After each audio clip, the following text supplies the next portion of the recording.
Hello everyone and welcome to out of the box, एक ऐसा podcast जहां ideas safe नहीं खेलते, जहां क्रिएटिविटी की सारी boundaries break. This podcast is powered by Krishna institute of design और मैं हूं आपका host Yash and I am bringing you the conversation that are fresh, real and totally out of the ordinary. आज हम जिस टॉपिक पे बात करने वाले हैं, आज का जो एपिसोड है वो काफ़ी एक्साइटिंग होने वाला है, क्योंकि हम एक ऐसे टॉपिक पे डिस्कशन करने वाले हैं जहाँ पे इमेजिनेशन बिकम्स रियलिटी। यस, आप सही समझ रहे हैं, हम लोग बात करने वाले हैं एनिमेशन और गेम डिज़ाइन के बारे में। और आज के पॉडकास्ट को काफ़ी इंटरेस्टिंग बनाने के लिए हमारे साथ में जुड़े हैं मिस्टर अक्षय मिश्रा, जो कि इस फील्ड में अपने स्किल्स और इनोवेशन से काफ़ी इम्पैक्ट क्रिएट कर रहे हैं। Please hello, welcome sir.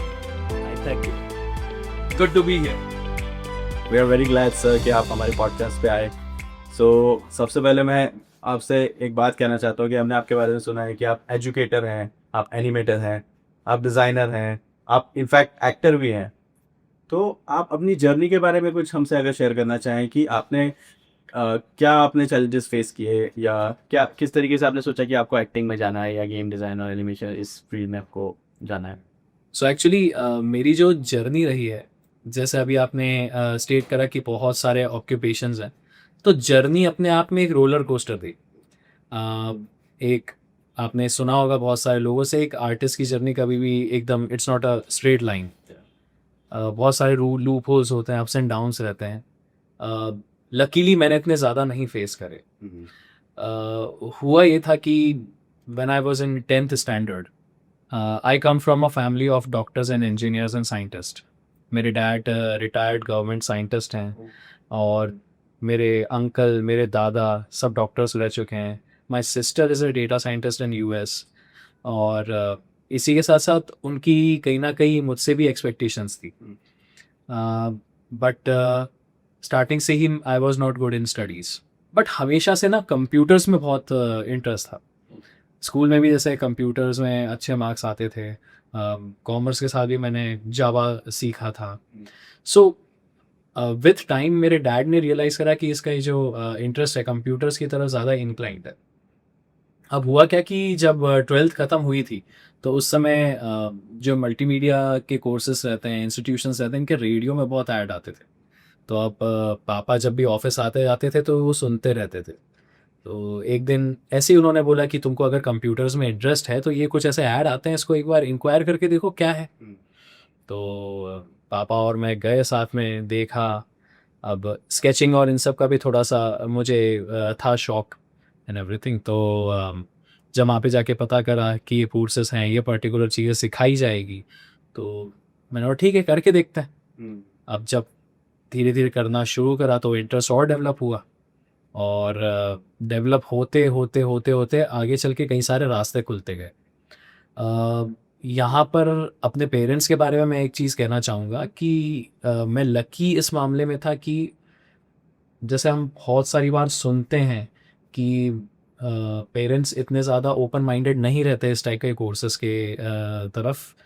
Luckily मैंने वो स्ट्रगल नहीं फेस करा। मेरे पेरेंट्स से काफ़ी अंडरस्टैंड करा मुझे, और इसीलिए एक उनको भी बहुत बड़ा श्रेय है कि मैं आज जो भी अचीव कर पाया हूँ, उनकी अंडरस्टैंडिंग की वजह से और उनकी हेल्प की वजह से मैं अचीव कर पाया हूँ।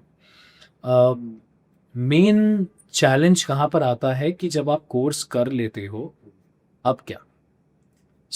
जब मैंने कोर्स करा था बैक इन 2016, तब यहाँ शहर इंदौर में इतने क्या कहते हैं ऑप्शंस नहीं थे।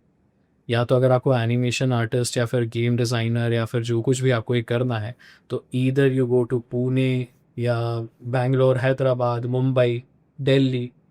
बट लकीली मुझे यहाँ पर कुछ कुछ ऐसी अपॉर्चुनिटीज़ मिल गई थी कि मुझे आई was not comfortable at that time कि मैं अपना घर और शहर छोड़ कर जाऊँ, कहीं और जाकर रहूँ एंड एवरीथिंग। तो फिर धीरे धीरे इंदौर शहर में ही मुझे कुछ कुछ अपॉर्चुनिटीज़ मिली, और समय के साथ फिर जब व्हेन आई वाज रेडी कि हाँ now I can leave my home for a time being, leave my city, तब मैं मुंबई गया। वहाँ और अपॉर्चुनिटीज़ मिली, और काम करा, इंडस्ट्री को और ज़्यादा समझा। तो मतलब अगर ये देखा जाए कि जो पूरी जर्नी है, और अभी भी मुझे सीखने को काफ़ी मिला। आज भी मुझे सीखने को काफ़ी मिलता है। और एजुकेटर पॉइंट ऑफ व्यू से कहूँ कि जो कुछ भी मैंने सीखा है उसका जो पर्टिकुलर एक्सपीरियंस कुछ ऐसे हैं जो मैं दूसरों के साथ शेयर करना चाहता हूँ, इसलिए मैं एक एजुकेटर भी बन रहा। जैसे सर अभी आपने बोला कि पेरेंट्स आपके काफ़ी हेल्पफुल थे, काफ़ी सपोर्टिव थे, आपने जिस तरीके से उसमें एडमिशन लिया, एक ब्लैक शीप बन के आया फैमिली के बाहर आए। सो मैं अपना सिचुएशन बताऊं तो मैं खुद भी क्योंकि फैशन डिज़ाइनर हूँ, तो मैं अभी जब I am the black sheep of my family, मेरी फैमिली में एक पूरे ख़ानदान में कोई भी नहीं है जो डिज़ाइनर है, सब सारे गवर्नमेंट जॉब वाले हैं। तो एक क्योंकि मेरे पेरेंट्स इतने सपोर्टिव थे मुझे लेकर के, और उन्होंने हमेशा मुझे हर चीज़ के लिए एनकरेज किया, तो मैं तो कर पाया जैसा आपने बताया कि आप भी कर पाए। बट अगर कोई ऐसा स्टूडेंट है जो कीन है इस चीज़ को करने के लिए, बट उसके पेरेंट्स सपोर्ट नहीं कर रहे हैं या उनको नहीं उस चीज़ की क्लैरिटी है कि एग्जैक्टली ये चीज़ होती क्या है, तो आप क्या गाइड करेंगे, आप क्या सजेस्ट करेंगे कि किस तरीके से पेरेंट्स को कन्विंस किया जाए? सो देखिए, ये पेरेंट्स को कन्विंस करने की चीज़ एक ऐसी भी है कि आज की तारीख में रिक्वायरमेंट नहीं है उसको करने की, सिंस पेरेंट्स भी बहुत ज़्यादा टेक्नोलॉजी के यूज टू हो चुके हैं। आज की तारीख में सिनेरियो ये है कि वो लोग फ़ोन्स और इन सब में ज़्यादा इन्वॉल्व हो चुके हैं जो एक समय पे हमको बोलते थे कि फ़ोन कम चलाओ। तो अभी they know in and out की इंडस्ट्री में क्या चल रहा है, क्या स्कोप है, डिजिटलाइजेशन किस तरीके से हुआ है उन सालों में। हाँ, ये इशू कहाँ पर ज़्यादा आता है, रूरल एरियाज़ में जहाँ पर उतना ज़्यादा डेवलपमेंट नहीं है, तो वहाँ पे पेरेंट्स को थोड़ा नहीं पता है कि ये कुछ करियर ऑप्शंस भी हैं या फिर ऐसे करियर्स भी होते हैं या नहीं, तो इशू वहाँ आ जाता है। But at the same time अगर कोई ऐसा स्टूडेंट है जिसको अपने पेरेंट्स को कन्विंस करना है इन सब चीज़ों के लिए, तो बेस्ट रहेगा कि they should take them out for a nice movie related to animation, क्योंकि अगर देखा जाए तो व्यक्तिगत तौर पे भी अगर देखा जाए तो एनिमेशन फिल्म से बहुत कुछ सीखने को मिलता है। Best example Marvel and DC. जैसे मार्वल की मूवी आई थी एक, गार्जियंस ऑफ गैलेक्सी वॉल्यूम 2, उसमें एक जो पर्टिकुलर सीख जो दिखाई है उन्होंने, वो ये दिखाई है कि पैदा करने वाले से ज़्यादा बड़ा पालने वाला होता है। लॉन्डो और वो जो यस, तो मूवीज़ देखें और फिर उसमें बताएं कि बिहाइंड द सीन्स दिखाएं पेरेंट्स को कि ये देखिए इस तरीके से काम होता है और मैं ये सीखना चाहता हूँ। Same goes for gaming as well, कि जैसे गेम्स हैं बहुत सारे, सबवे सर्फर्स हैं, और पेरेंट्स भी कुछ बहुत सारे गेम्स खेलते हैं, तो कि मम्मी पापा इस टाइप के गेम्स बनते हैं, तो जो लोग बनाते हैं मैं वो कोर्स करना चाहता हूँ या चाहती हूँ, ऐसा कुछ करना चाहता। तो इन सारी चीज़ों से आई थिंक थोड़ा सा जो कन्विंसिंग पावर है और बेटर हो जाएगा। अभी आपने बात की गेम्स की, गेम सर्विस हैं, और मूवी की भी बात की मार्वल। तो जैसे अगर मैं अपना बताऊं तो मैं बचपन में कार्स मूवी का काफ़ी बड़ा फैन था। कार्स मूवी जो आपने देखी होगी कि 3 सीरीज उसकी आई हैं, तो वो मुझे बहुत फैसिनेट करता था। और गेम की भी अगर बात करें तो गेम भी GTA सैन एंड्रियास में काफ़ी खेलना पसंद करता था, स्पेशली उसके चीट कोड्स साइबर कैफे पे जाके उसके प्रिंट आउट लेके साथ में बैठता था गेम। वो प्रिंट आउट हम सभी के पास थे। तो बड़ा मजा आता है। तो आपका भी कोई ऐसा नॉस्टैल्जिक स्टोरी है किसी मूवी को लेके या फिर गेम्स को लेकर के? बहुत सारा है। इनफैक्ट अगर बचपन से देखा जाए तो मैं कार्टून्स एंड कॉमिक्स इन सब के थ्रू ही मतलब मेरा इन्वॉल्वमेंट इन सारी चीज़ों में ज़्यादा हुआ करता था। सॉरी आपको बीच में कट कर दूं, अगर आपने कभी बाल भास्कर वगैरह या फिर उस तरीके अरे बेस्ट, क्यों नहीं बाल भास्कर हो गई, वो पहले चंपक करके भी आती थी, तो I used to have bundles and all thanks to my grandmother, वो उन्होंने मुझे आदत डाली थी कि ये पढ़ो। तो वो हमारे बचपन की कॉमिक्स। इनफैक्ट मेरी दादी एक बार यूएस गई थी, तो मेरे पास ओरिजिनल डीसी कॉमिक का एडिशन है बैटमैन नाइटफॉल का फ्रॉम 1992। तो वो मैंने अभी तक संभाल के रखा है। तो वहाँ से इन चीज़ों में मतलब मैं बहुत ज़्यादा क्या कहते हैं इन्फ्लुएंस्ड रहा इन सारी चीज़ों से। और जहाँ तक कि कार्टून्स की बात है, तो ऐसा हुआ करता था कि जब भी स्कूल की छुट्टी होती थी और मैं घर पहुँचता था, ना मैं कपड़े बदलता था, ना मैं खाना वाना खाता था। मेरे घर में केबल नहीं था उस समय, तो मेरा एक फ्रेंड था जो 2 घर छोड़ के रहता है, उसका नाम ऋषभ है। तो बस कुछ नहीं, बैग वैग रखा, कपड़े भी चेंज नहीं करे, सीधा उसके घर, वहाँ पे Johnny Bravo, pop of girls, Tom and Jerry kids, तो वही सब शाम तक देखना। उसकी मम्मी खाना वाना बना के लाती थी और मेरे घर वाले फिर एकदम परेशान हो गए, अरे कहाँ है, कब आएगा, कपड़े तो चेंज कर ले। तो वो एक अलग ही नॉस्टैल्जिया रहा है। एक वैसा ही क्रेज आपने अगर देखा हो तो पावर रेंजर्स का भी काफी क्रेज अरे होता था। बहुत। बस स्कूल से आते से बैग पटका और पावर रेंजर्स देखना शुरू, शाम तक पावर रेंजर्स, और रात में उसके नए एपिसोड्स आते, दिन में रिपीट, रात में नए। तो रिपीट भी देखना है और नए भी देखना है, रिपीटेड भी देखना है, नए भी। मतलब गर्मी की छुट्टियां रहती थी और पेरेंट्स एकदम फ्यूरियस हो जाते थे कि हमें न्यूज़ देखनी है, ये सब क्या, ये लाल रंग का और ये नीले रंग का ये सब चल रहा है, और मतलब परेशान कर दिया था उन लोगों को। तो अच्छी याद है ये सारी। गेम्स की अगर बात करी जाए तो एकदम नॉर्मल पीसी हुआ करता था घर पे, ना ज़्यादा अच्छे खासे ग्राफिक्स वाला, पेंटियम 4 या डुअल कोर इस तरीके से। तो उसमें वर्चुअल पॉप 2 वाले जो गेम्स हुआ करते, हाउस ऑफ द डेड हुआ करता था। तो वो तो सेम पीओवी वाले यस concept यस पे ही सारे। एग्जैक्टली। और अगर उसको भी थोड़ा और बैक ट्रैक करें तो वो जो कैसेट वाले जो गेम्स आते हैं, मारियो, हाँ कॉन्ट्रा एटसेट्रा, तो गर्मियों की छुट्टियां तो उन्हीं में ही निकली है कई सालों तक। तो अच्छा खासा नॉस्टैल्जिया है, बहुत सारे लोग मेरे ख्याल से रिलेट भी कर पाएंगे। जैसे अगर हम बात करते हैं एनिमेशन और गेम डिज़ाइन के बारे में, तो एक ऐसा डिफरेंस तो सभी को समझ में आता है कि एनिमेशन क्या होता है और गेम डिज़ाइन, दोनों एक अलग-अलग फील्ड है बट इंटर रिलेटेड है। तो मैं ये पूछना चाह रहा हूँ कि कोई मेजर डिफरेंस है दोनों में, या आप कुछ एक्सप्लेन कर पाएँ जो दोनों को अच्छे से एक्सप्लेन कर दे? अगर इन दोनों के प्रोडक्ट्स को देखा जाए, फिनिश प्रोडक्ट्स को, तो ये दिखने में काफ़ी सिमिलर है, मगर है ये, इनमें काफ़ी मेजर डिफरेंस रहता है। एनिमेशन की अगर बात लेंगे, सिंपल अगर एनिमेशन की बात करें तो animation is adding a movement to any object. अगर यही मूवमेंट हम कंप्यूटर एंड डिजिटल सॉफ्टवेयर्स के थ्रू करते हैं, so that becomes what we can say traditional computer animation. इसको जो क्रिएट करने का तरीका है, वो उसको अगर रिलेट करके बताऊँ आपको, तो आपने तारे ज़मीं पर देखी होगी, उसमें दरशील सफारी और फ्लिप बुक बनाता है, तो उसमें हर पेपर में वो ड्राइंग बनाता है जो कि पिछले पेपर से थोड़ी डिफरेंट रहती है, और जब वो मूव करेंगी तो वो एक इल्यूजन क्रिएट करेगा मूवमेंट का। तो एनिमेशन में भी सॉफ्टवेयर्स में इसी तरीके से होता है कि हर फ्रेम में एक ड्राइंग होती है जो पिछली फ्रेम की ड्राइंग से थोड़ी सी डिफरेंट होती है, फिर उसमें हल्के हल्के चेंजेस होता है, और जब वो पूरा चीज़ एक साथ प्ले करती है तो इट गिव्स अ मूवमेंट। चाहे वो कैरेक्टर की वॉक हो, चाहे वो बैकग्राउंड का एनिमेशन हो, चाहे वो लिपसिंग हो, या फिर इमोशंस एंड एक्सप्रेशंस हो, फेशियल एक्सप्रेशंस हो, तो ये सब एनिमेशन के अंदर आता है। गेमिंग, अगर गेमिंग को डिस्क्राइब करें तो ये एनिमेशन की हेल्प से बनता है, बट इसमें सिर्फ एनिमेशन रिक्वायरमेंट नहीं रहती है, इसमें ओवर एंड आउट हर एक चीज़ आ जाती है। कैरेक्टर बनाने से लेके उसको रिग करने से, उसको एनिमेट करने से, कलर्स वगैरह ये सब डालना, इफ़ेक्ट्स डालना, सबसे इम्पॉर्टेंट पार्ट होता है डेवलपमेंट का, जिसमें आ जाती है कोडिंग।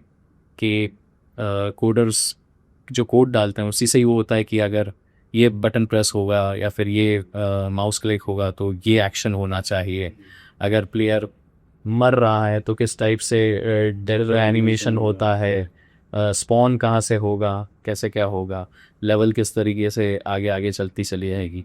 तो ये एक ओवरऑल जो रहता है डिफरेंस रहता है इन दोनों फील्ड्स का। जैसे आपने अभी फ्लिप बुक की बात की, तो जैसे अभी के टाइम पे तो एनिमेशन और गेम डिज़ाइन में काफ़ी ज़्यादा टेक्नोलॉजिकल एडवांसमेंट्स आ चुके हैं, बट जैसे पहले के टाइम पे हम देखते थे कि जैसे कोई कार्टून मूवी है, चाहे कार्टून कोई सीरीज़ है, जैसे for example upon Mickey mouse का अगर देखें तो मिकी माउस का जो ब्लैक एंड वाइट वर्जन आता है, उसमें भी आई थिंक वही सेम वो फ्लिप बुक वाले कॉन्सेप्ट वो फॉलो करते थे कि एक एक फ्रेम को ड्रॉ करके उसको ड्रॉ करते थे। वो बहुत ही टीडियस जॉब था उस समय, क्योंकि हर एक स्केच जो रहता था एकदम प्रिसिशन से बनता था। ऐसा नहीं हो कि कैरेक्टर का जो फेस है वो सर्क्यूलर है और नेक्स्ट पन्ने वो ओवल हो जाए, तो वो बहुत गौर से एक एक चीज़ बनाते हैं। तो अब जैसे क्योंकि हमने अभी बात किया एनिमेशन और गेम डिज़ाइन के बीच के डिफरेंस का, तो एक मेरा सवाल ये भी है कि CGI और VFX इन दोनों में क्या डिफरेंस हो?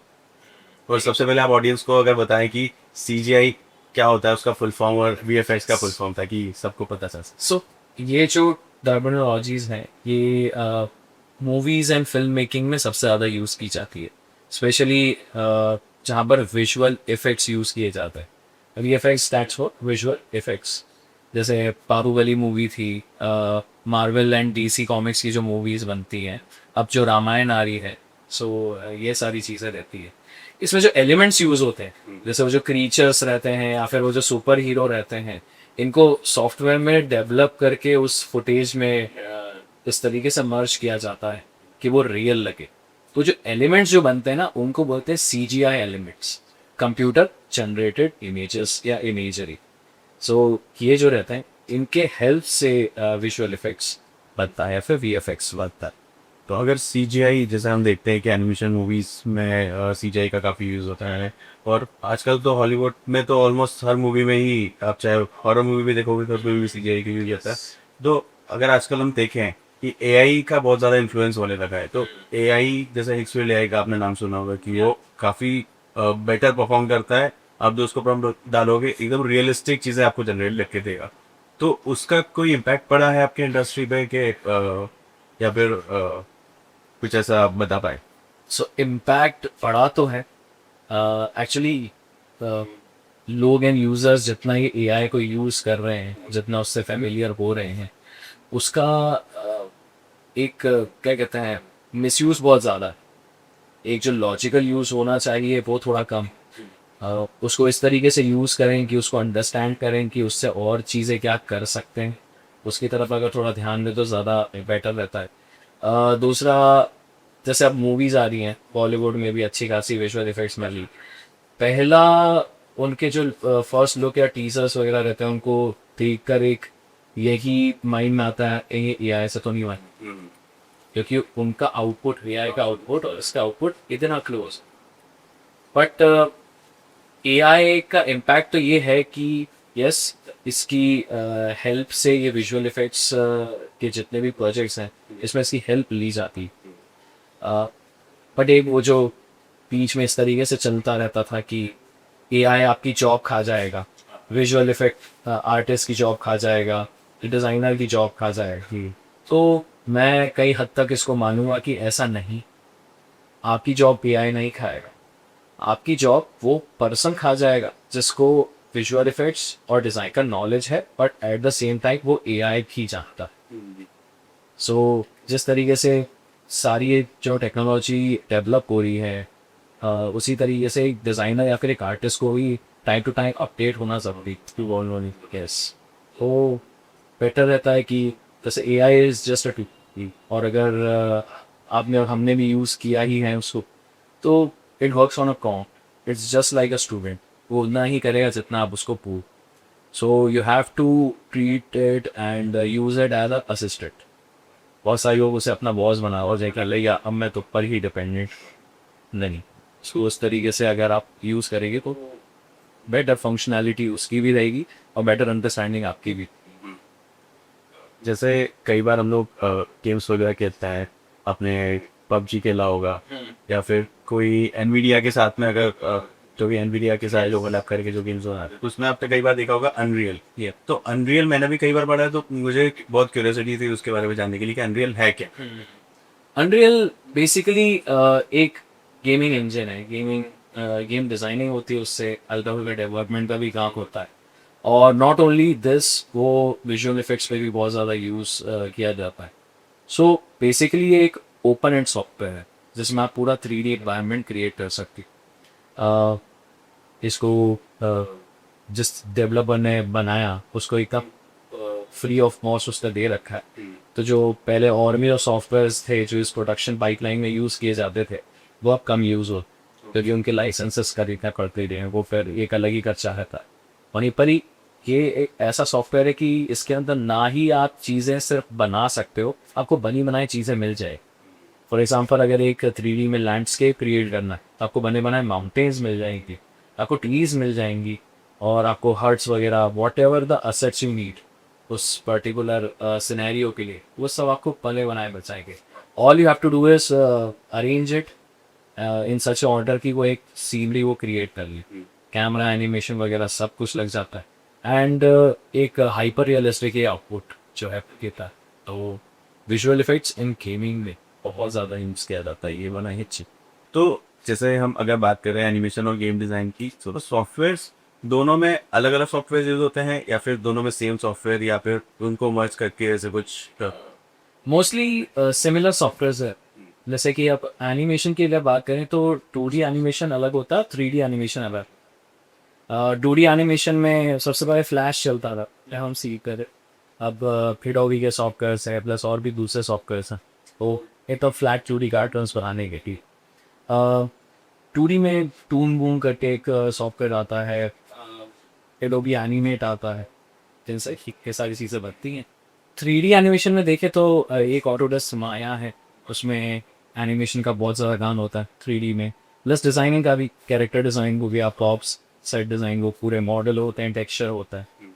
अब जैसे मैंने अनरियल इंजन के बारे में आपको बताया था, तो उसमें कैसे चीज़ें बनी बनाई मिल जाती हैं, आप उसमें दूसरे सॉफ्टवेयर से भी चीज़ें बना के पोर्ट कर सकते हो, एनिमेट कर सकते हो, बने बनाए एनिमेशंस मिल जाते हैं, वो भी सेट मोशन वगैरह, यस, जो मोशन कैप्चर किए हुए होते हैं अलग अलग मॉडल्स में वो डल जाता है, तो वैसे सेम एनिमेशन उनमें कॉपी हो जाता है। तो मोस्टली 3D में कॉमन सॉफ्टवेयर हो जाते हैं, माया हो गया, अनरियल हो गया एंड सो ऑन। और उसी के साथ साथ अगर गेमिंग में देखें तो गेमिंग में एक अनरियल इंजन मैंने आपको बताया था, उसी तरीके से एक और होता है यूनिटी।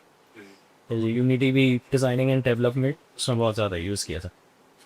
जैसे अगर हम इसका प्रोसेस देखें कि सॉफ्टवेयर तो मतलब जैसे अगर कोई भी पढ़ रहा है सीख रहा है तो वो तो बाद में शुरू होता है, पहले तो वो कोई एक आइडिया इस तरीके से उसको पेपर पे ड्रॉ करते हैं, उसका प्रोसेस क्या होता है कि कहाँ से शुरू होकर फिर फाइनल फिनिश तक का एक, अगर आप शॉर्ट में थोड़ा सा प्रोसेस बताओ। सो एकदम शॉर्ट में बताऊं तो एक फिक्स पाइपलाइन रहती है इस पूरे प्रोसीजर की, 3 पार्ट्स में डिवाइडेड रहती है, ये प्री प्रोडक्शन, प्रोडक्शन और पोस्ट प्रोडक्शन।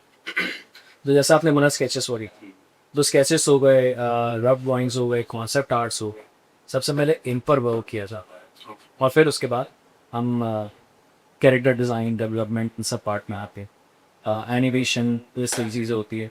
बट सबसे ज़्यादा मेन इंपॉर्टेंट रहता है कॉन्सेप्ट।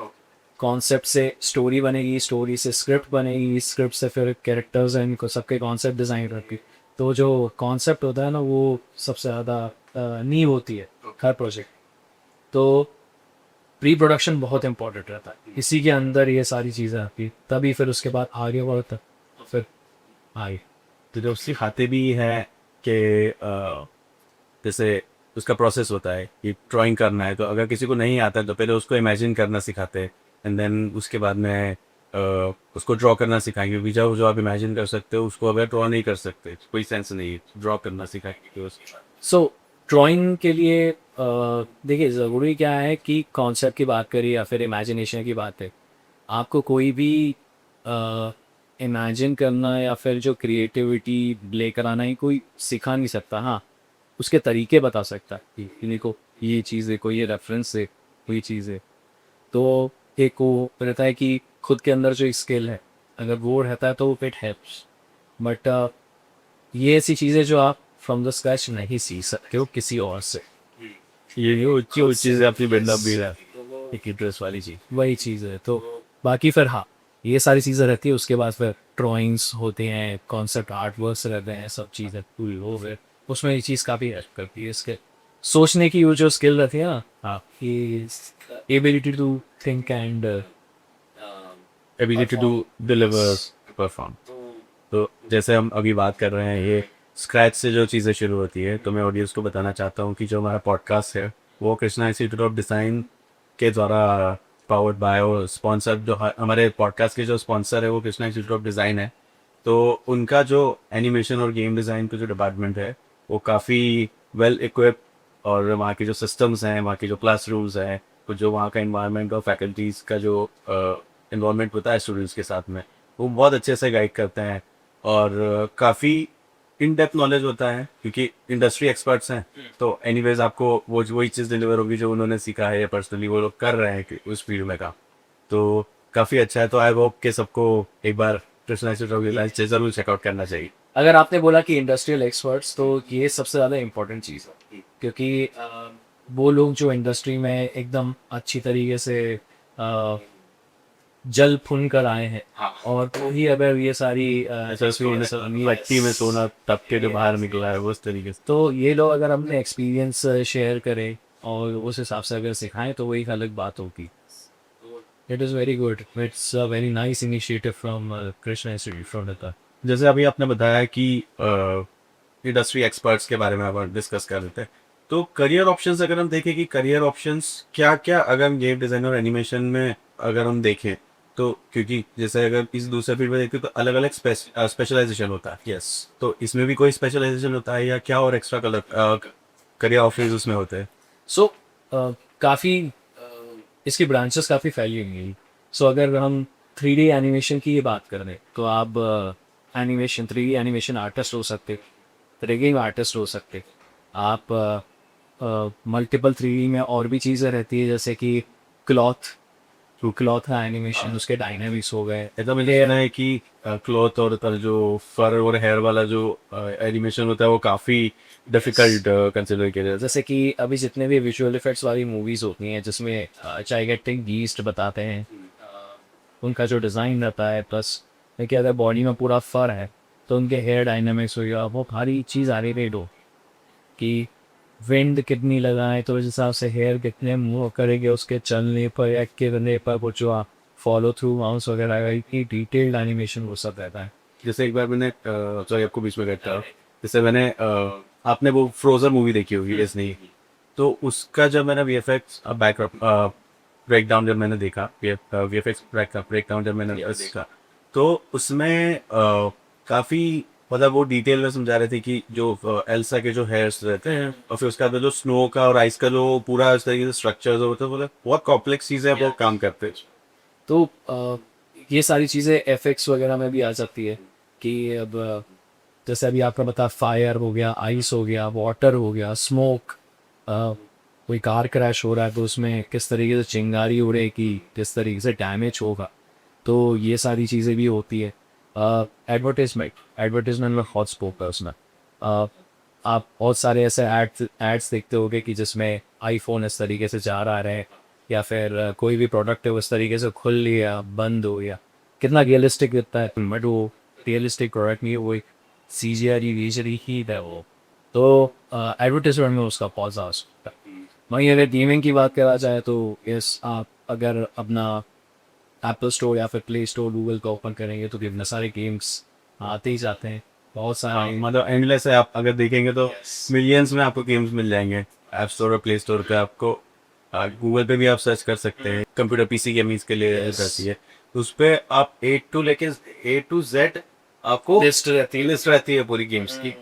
तो इसमें जो करियर्स का ये जो आपको मैंने हायरार्की बताई, ऑलमोस्ट सेम टाइटल्स ही रहते हैं. 3D एनिमेटर्स यहाँ भी लगते हैं, 3D एनिमेटर्स वहाँ भी लगते हैं, मॉडलर्स और टेक्सचर आर्टिस्ट यहाँ भी लगते हैं, वहाँ भी लगते हैं, रिगिंग आर्टिस्ट दोनों जगह लगेंगे.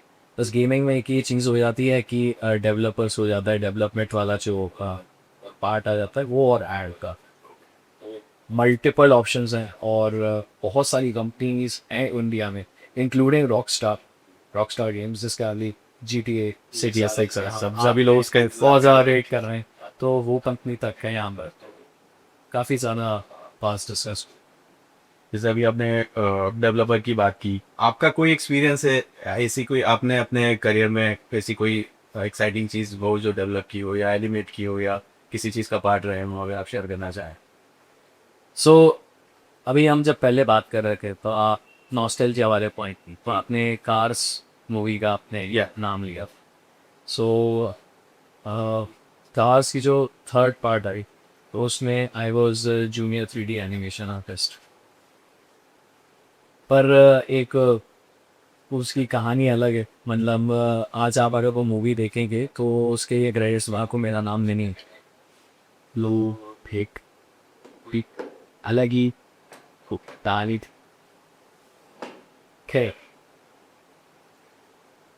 अब अगर बात निकली गई है तो अपन बात कर लेते हैं उसकी. Of course. सो एक्चुअली हुआ ये था कि जब मैंने अपना कोर्स कदम मेरा फिनिश करा था तो इंस्टीट्यूट के बाद जो रहता है फर्स्ट जॉब, उसमें मैं ही स्टूडियो पर, यही हमारे शहर में ही था, काफ़ी नामी पर्सन का वो स्टूडियो है। तो वहाँ पे आई गॉट अ जॉब एकदम लेवल 1 वाली फील्ड शो, 3D एनिमेशन आर्टिस्ट ही। बहुत लोएस्ट वेजेस थे क्योंकि मुझे चीज़ें सीखनी थी उस समय मैंने ये भी प्लान करा था कि कोई अपॉर्चुनिटी अगर मिल नहीं रही है तो मैं क्या करूँ। ऐसे प्लान्स भी थे कि इंदौर से शिफ्ट हो जाना चाहिए क्योंकि मुंबई और इन सब जगहों में ज़्यादा स्कोप रहता है। एक माइंड में ये भी था कि हल्का फुल्का यहाँ पे एक्सपीरियंस हो जाए, एज अ फ्रेशर मुंबई जाना और विद एक्सपीरियंस मुंबई जाना, तो काफ़ी डिफरेंस होता है एक चीज़। तो उस एक्सपीरियंस से आई जॉइन दिस कंपनी और बहुत अच्छा था वहाँ का एटमॉस्फेयर, बहुत अच्छा एटमॉस्फेयर था हमारा। काफ़ी सारे प्रोजेक्ट्स में हमने काम करा, छोटे छोटे प्रोजेक्ट से लेके बड़े बड़े प्रोजेक्ट्स था। अब हुआ क्या कि वहाँ काम करते करते जो 1.5-2 साल जो हो गए, उसमें फिर किसी भी कंपनी में आप इतना काम कर थोड़ी सी आपकी एक्सपेक्टेशंस रहती है कि कुछ हल्की फुल्की कोच या जो कुछ भी रहता है फाइनेंशियल पॉइंट ऑफ व्यू वो होनी चाहिए। तो यहाँ पर बहुत सारे लोगों ने बात रखी थी कि ऐसा होना चाहिए, बट वो नहीं होता। तो आई फाइनली डिसाइडेड कि यार अब इतना एक्सपीरियंस हो गया, इतना टाइम हो गया है, now it's time that I should move to Mumbai. So मैंने वहाँ पर डेजिग्नेशन डाल लिया। Now I was serving my notice period and उसी समय एक अच्छा खासा बड़ा प्रोजेक्ट आया डेजी का, विच वॉज कास्ट 3 एंड उसमें मेरी पोन एज एनिमेशन आर्टिस्ट एक पर्टिकुलर सीन था जिसमें टाइटनिंग में भी एक परफॉर्मेंस सेंटर में जाता थी और वहाँ पे कुछ 2 कार्स है जो VR पहन के ना इस तरीके से एनिमेशन वो चलने का वो कर नहीं कर रहा क्योंकि हमको कुछ दिखाई नहीं करा। तो उसकी प्रैक्टिस के लिए लिटरली हमने हमारी आंखों में पट्टी मार दी थी और इस तरीके से चले थे, वीडियो रिकॉर्ड करा था रेफरेंस के लिए। सो यहाँ पे एक इम्पॉर्टेंट चीज़ और मैं बताना चाहूँगा कि जब भी आप एक एनिमेटर बन रहे हो या फिर बेसिकली एक लाइफलेस कैरेक्टर है डिजिटली क्रिएटेड, आप उसको एक्ट करवाना चाहो तो you have to be an actor as पर, क्योंकि आप किसी ऐसी बिना चीज़ से अभिनय कराना चाहते हो वो ऐसा अभिनय जो ऑन पॉइंट देखता अच्छा रहे। सो उसमें हमने फिर एक्ट करा, वो फील लेकर आए कि किस तरीके से चलेगा और वही पूरा फील जो है वो कैरेक्टर्स में डाला। वो कैरेक्टर तो आपने लिया यस, अतः हाथ पाँव मूवमेंट हम गिटायर्स में आ गया, हाथ बंद रहेगी और कॉन्सेंट्रेट करने की कोशिश करेगी तो मुंह मिल जाएगा हल्का सा। तो ये छोटी छोटी जो चीज़ है ये सब भी बारीकियों का हमने ध्यान रखा। और हुआ ये था कि after so many feedbacks directions and all that still उस चीज़ को बनने में लग गए थे 28 days। सो वो कंप्लीट हुआ, मेरा मुंबई एक्सपीरियंस कंप्लीट हुआ, मैं गया तो वहाँ के कुछ टीम लीड से जाने के बाद उन्होंने ये डिसाइड करा कि सिंस ये जा चुका है यहाँ से और प्लस और भी लोग जो जा चुके हैं इनके नाम हम क्रेडिट्स में नहीं। सो हमने काम किया है बट उसका प्रमाण नहीं है क्योंकि वो चीज़ एक रहती है, कभी कभार फेस करनी पड़ती है। लगा उस समय बुरा थोड़ा बहुत बट मी इवेंचुअली मूव क्योंकि जो भी करा था वो हमने सीखने के लिए करा था, इतने बड़े बैनर के लिए काम करा, जो कुछ भी हमें पता है हमने क्या करा, किस तरीके से करा वो सीना। So that's how we will know एक ये चीज़। ओके, आपको आगे भी ऐसे प्रोजेक्ट्स मिलते रहे कि आप आके अपने एक्सपीरियंस शेयर करते रहे। आई होप ये वीडियो आपको काफ़ी इन्फॉर्मेटिव लगी होगी। अगर पसंद आए तो इसको लाइक कीजिए, शेयर कीजिए अपने फ्रेंड्स के साथ में जो खुद क्रिएट करना चाहते हैं, कुछ डिज़ाइनर बनना चाहते हैं या एनिमेटर बनना चाहते हैं। और देखते रहिए आउट ऑफ द बॉक्स क्योंकि हम लाते रहते हैं ऐसे कॉन्वर्सेशंस जो आपको सोचने पर मजबूर करते हैं out of the box. So this is your host Yash signing off. Piece.